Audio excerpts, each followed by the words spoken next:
Hello, everyone. I'm back again, and I'd like to kind of rant a little bit today, and I apologize for that in advance. I want to rant about this website, Rtings. Now, I want to get one thing out of the way. I'm not saying that I'm better than them. I'm not saying that they're a bad review site by any means. However, I would like you to take the reviews at face value, and let me tell you why. So, I've been watching the LGB9 review for a while now. And the reason why I like to do this is because I like to see how supposedly things are updated as time goes on. Well, I've got some good news and some bad news. The good news is that yes, Rtings does update their product page. The bad news is that they often update with more emphasis on the newer models. Now, what do I mean by that? Well, I've been comparing the LG B9 and the C10 off and on for months now. The reason why I like to do this is because I like to see if anything changes over time. Now, the B9 is a 2019 TV, and that's the one that I'm using. Here's the thing, guys. When Rtings purchases TVs, they purchase TVs out of their own budget. In which case, in order to keep on top of their reviews, they need to resell the TVs later, a year later to be exact, so that they can buy the new ones. It's actually a very good, way to make sure that they keep on top of things. The problem with it is TVs are updated over time. And, the proof is in the pudding. Just because a TV starts out a certain way, it doesn't mean... Pardon me, guys, I'm getting over a cold, and no, it's not COVID. It doesn't mean that TV is going to stay that way. The B9 has been updated significantly since its launch, and Rtings' website does not reflect this at all. In fact, if anything, it just puts more emphasis on how much more better the C10 is. Now, I'm not saying that the C10 isn't a better TV. It is. There's a reason why the C models are more money than the B. But I'd argue that if you were to put both side by side with each other, you'd be hard-pressed to find the difference between them. And that's not me being salty about my TV being whatever, knocked down a peg. No. I just want you to take the reviews at face value because it's very interesting. So, when the B9 first came out, it was at the top of their list. The top gaming TV, top this, top that. They emphasized it wholeheartedly. They even had, pros, cons, whatever. But now that they've updated their website to reflect supposedly the updates on the C10 and the B9, suddenly, when you're comparing them side by side, the pros for the B9 are gone.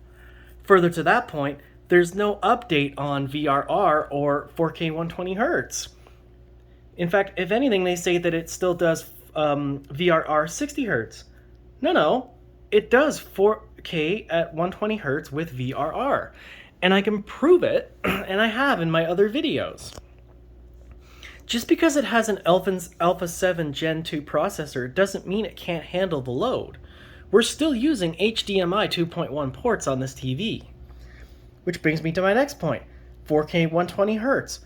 On their website, it doesn't show it at all, as if they never really tested it. And of course they didn't, because the update came out a year later after they'd already sold the TV, so they leave it blank. So, it's a little bit flawed, in my opinion, if you think about it, because, of course, the LG is going to get their the LG C10 is going to get their top recommendation. It was the top TV last year for gaming. It was the top TV for everything last year. But they fail to mention in their methodology 48 gigabits per second versus 40 gigabits per second. That's a big deal. And just because the LG B9 or any of the 9 series for that matter are 2 years old, it doesn't mean that they can't do what the C10 can. Further to that point, I noticed that suddenly, out of nowhere, the ranking for the C10 is higher than it was before. What?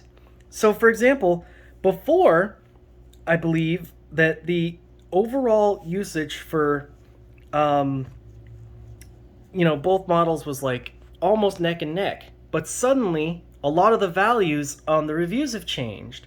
But they say that these scores have been locked in, which I find very interesting. So, notice that it's suddenly 8.7 in HDR gaming and 9.0 respectively, 9.0 being the C10. But before, it was lower than that. I wish I'd taken a picture. I really do. And so, Rtings is a great site. And they really do show off the best TVs every year. But take their reviews at face value and keep in mind that as newer TVs come out, the older TVs, they won't continuously test them. They're only going to test the ones that they have in the office, in which case that's not going to be last year's TV. The only time they'll continue with last year's TV is for comparison's sake for until the end of this year, for example. So, for example, when they start reviewing the C1, the LG C1, the C10 will still be around, at least for a little while. And then they'll be able to compare them back to back. But after that, after this year, my guess is they will sell off the C10 and only focus on the C1. And you just watch the scores shift around after a little while and watch the C1, how much higher it'll be ranked than the C10, when in actuality it's probably not that much better a TV. The C10 is probably just as good. So, take it with a grain of salt, form your own opinions, enjoy whatever TV you have, and don't always go by, what reviews say in the beginning. Because over time, your TV will get better. Anyways, guys, if you like this video, give it a like, smash that like button. If you didn't, smash the dislike button if you think I'm a big nerd. If you haven't already, now would be a great time to subscribe to my channel. I could always use, pardon me guys, more subscribers. Ding that bell if you want to see what I come out with next. I admit that I'm not as on it as other YouTubers, but when I do release content, I try to make it meaningful and, as intuitive as possible. Feel free to leave any comments in the section below about what you thought about today's topic. So what do you think? Do you think that Rtings is a little bit overrated? Or do you think that they are spot on with their reviews? Or do you think that maybe I'm just being a little bit too nitpicky? Or maybe you think that, your TV didn't get enough love and that it was completely ignored. Whatever the case may be, feel free to leave a comment in the comment section below. In the meantime, guys, stay healthy and stay safe in this pandemic. Where I am, we are in our third wave, and currently a stay-at-home order is in place, so yippee! More time for gaming. Jokes aside, though, stay healthy, stay safe, and I'll see you guys in the next one. Bye for now.